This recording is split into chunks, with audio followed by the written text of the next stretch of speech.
Good morning students, how are you. आशा है आप सभी कुशल होंगे। कोविड काल में आप लोग अपने घरों में सुरक्षित होंगे और अपनी सेहत का ध्यान रखने होंगे। आज मैं आपको childhood and development years BEd first semester में आपका जो पेपर है चाइल्डहुड एंड डेवलपमेंट ईयर्स, उसमें सेकेंड यूनिट में आपका एक टॉपिक है what is the role of teacher to minimize individual differences, उसके बारे में पढ़ाने जा रहा हूँ। तो इस वीडियो को थोड़ा सा ध्यान से देखना और आशा है आपको समझ में आएगा। तो हम पढ़ने जा रहे हैं कि व्यक्तिगत विभिन्नताओं को कम करने के लिए एक अध्यापक की क्या भूमिका होती है।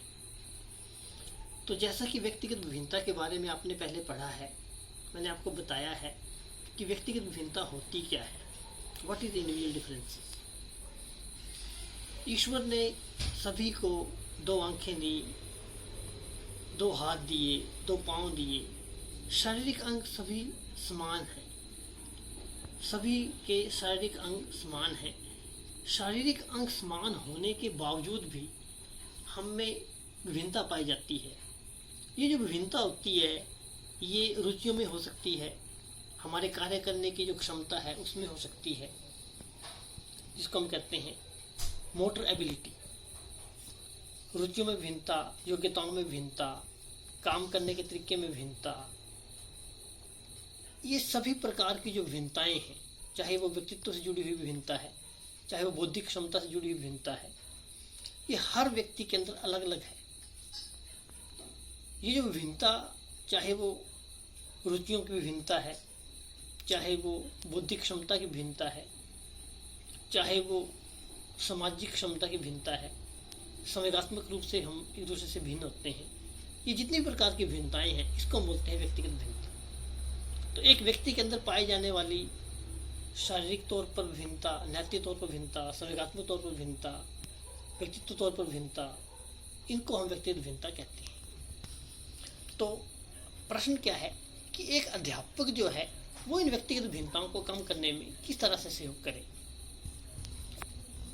तो इसमें सबसे पहले यही बात आती है कि एक अध्यापक को बच्चों की रुचियों को, अभिक्षमताओं को, उसकी योग्यताओं को ध्यान में रखना होगा।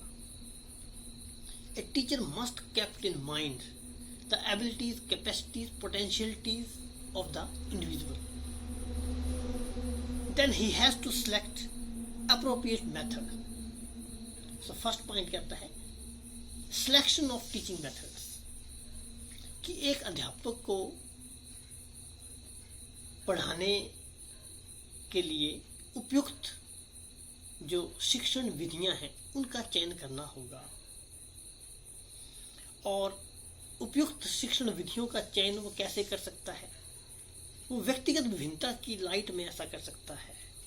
ठीक है, उसका जो टीचिंग मेथड है वो ऐसा हो जो सभी विद्यार्थियों के लिए लाभदायक हो। Teaching method should be beneficial to all the students. ठीक है, and these method should be according to their needs.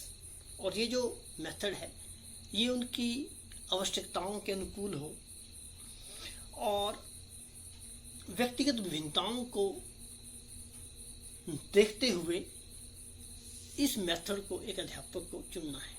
अब बहुत सारे मेथड हैं टीचिंग मेथड। बात की जाए कि कौन से मेथड से एक अध्यापक बच्चों को पढ़ाएगा। Laboratory method is there, project method is there, inductive method is there, deductive method is there, lecture method is there, lecture cum demonstration method is there.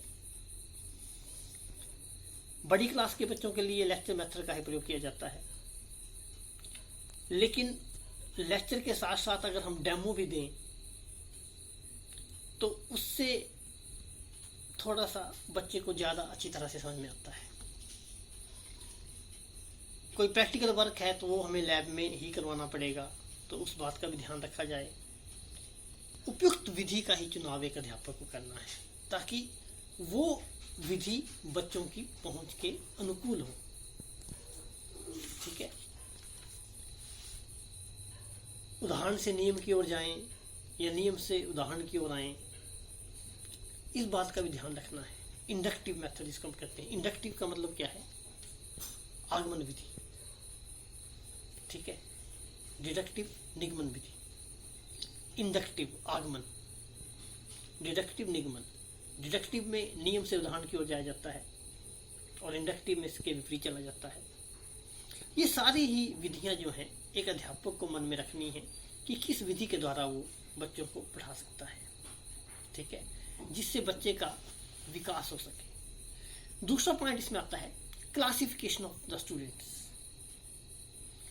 जब एक अध्यापक बच्चे की व्यक्तिगत भिन्नताओं के बारे में जान जाता है, मतलब उसकी रुचियों के बारे में, उसकी क्षमताओं के बारे में, उसकी योग्यताओं के बारे में, उसके कार्य करने की शैली के बारे में, ठीक है, तो उसको उनको वर्गीकृत करने में कभी भी दिक्कत नहीं आती।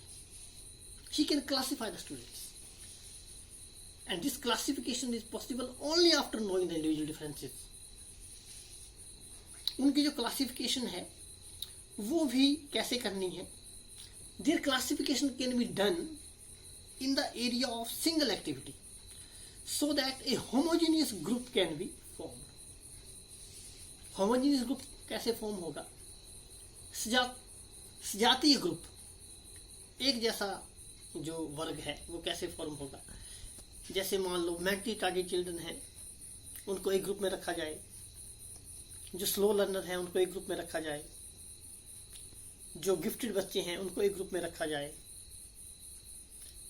प्रॉब्लम चिल्ड्रन है कोई, उसको एक ग्रुप में रखा जाए। इस तरह से हम उनका ग्रुप बनाएं और हर तरह के ग्रुप को जो टीचिंग मेथड है वो भी अलग ही रहेगा। तो इसलिए टीचिंग मेथड का चुनाव भी सही रहेगा और ग्रुप बनाने के बाद बच्चे उस ग्रुप के लाभान्वित भी सही दिशा में होंगे। तो ये है एक अध्यापक की भूमिका। हम यही पढ़ रहे हैं ना, किस तरह से व्यक्तिगत भिन्नता को कम किया जा सकता है, एक अध्यापक की क्या भूमिका हो सकती है। तो classification of students is must. Third point इसमें आता है एडजस्टिंग करिकुलम। एडजस्टिंग करिकुलम का मतलब क्या हुआ कि अगर हमने व्यक्तिगत भिन्नता की समस्या को हल करना है तो करिकुलम को फ्लेक्सिबल हमें करना होगा। Curriculum must be flexible in order to solve the problem of individual differences. Curriculum must be flexible. Flexible का मतलब है लचीला होना चाहिए। करिकुलम ऐसा होना चाहिए कि बच्चों को इस बात का विकल्प रहे कि वो अपनी मर्जी से सब्जेक्ट चूज कर सके।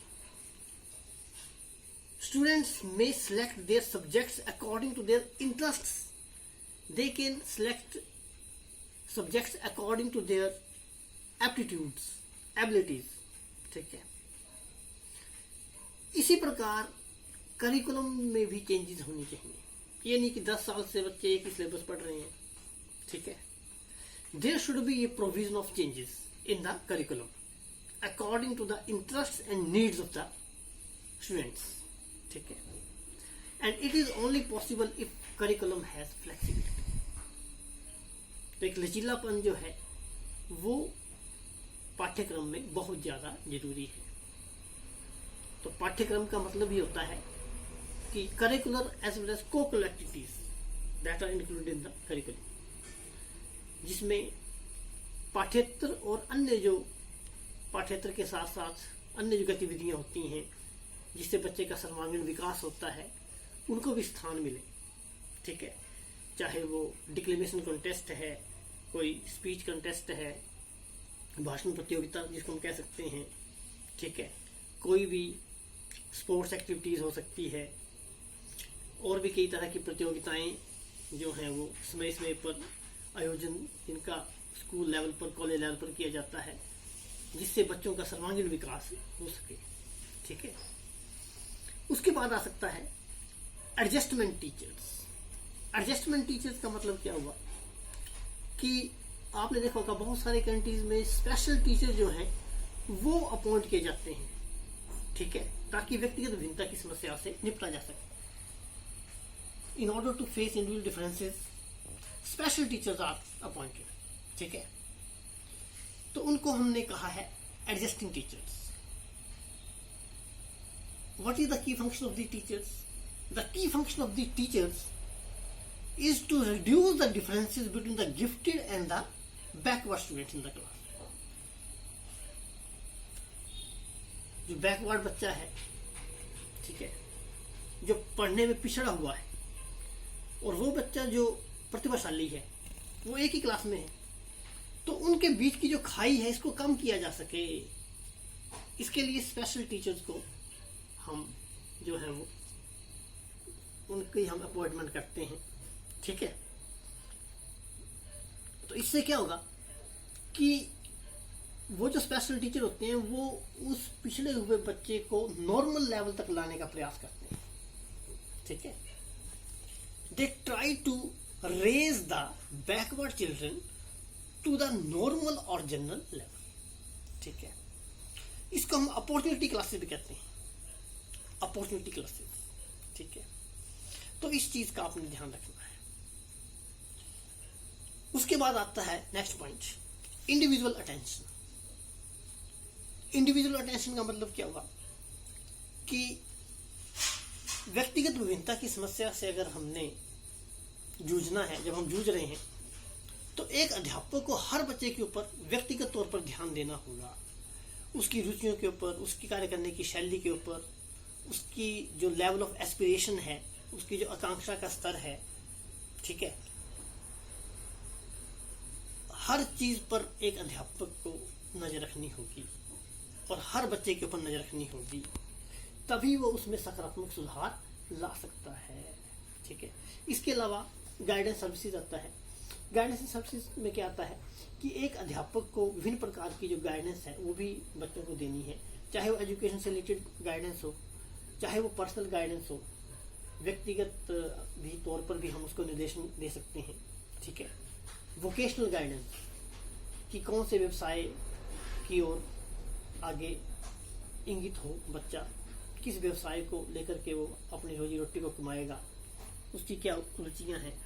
तो शैक्षिक निर्देशन दिया जा सकता है, व्यक्तिगत निर्देशन दिया जा सकता है, और जो है personal guidance, vocational guidance, educational guidance should be provided by the teacher to the students. इसके अलावा और भी अदर यूजफुल जो स्टेप्स हैं वो भी हैं कि किस तरह से हम बच्चे को जो है वो लाभान्वित कर सकते हैं। ठीक है, कोचिंग क्लासेस जो है वो स्लो लर्नर के लिए दी जा सकती हैं। ठीक है, और बच्चों को जो है एक उनके साथ सिंपैथेटिक एटीट्यूड डेवलप किया जा सकता है। जो स्लो लर्नर है तभी वो आगे बढ़ेंगे, तभी वो सीखेंगे। ठीक है,